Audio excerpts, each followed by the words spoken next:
Bêdeng bûna min ez lawaz kirim. Ketim di nav koma gura.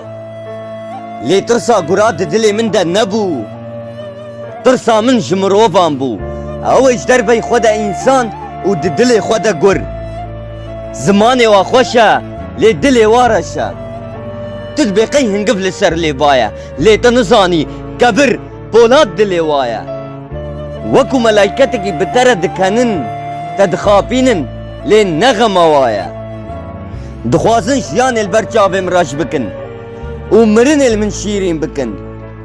Dikevim li ser rêya xatira, digihim kî pirsa rêya mirinê ji wa dikim, ji ber ku mirin li ber çavê min kirin eşq. Mijlef evînê berdaz bûm evîndarê mirinê.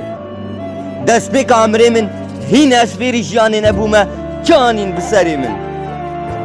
Nerake barê min û ne jî rodikê derawa bibarîne ji boy min. Lê tenê bi hisa îşa dilê min. Tê dîn bibe, tê çola bikeve, tê bêdeng bibe wek min. Hingî tê rondikên rastî bibarîn hel ser halê min. Barê xema li ser pişta min e nizanim ku de diçim. Her ez derda dikişînim mirinê li pîşiya çavê xwe dibînim. Heh, divê ez qehrê bibînim. Dixwazim li zarokiya xwe vegerim. Wekû demekê ez bi axa welatê xwe bileyzim. Bi zaroka re bikenim, biqîrim. Lê qîrîna min ma di qirka min de.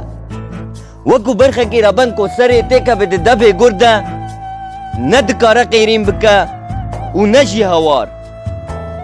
Ez jî li benda te me. Mirin divê dinyayê de careke, lê tirsa ku ez te bitirsim, ew ji te re xeyaleke. Lê tirsa ku ez te bitirsim, ew ji te re xeyaleke.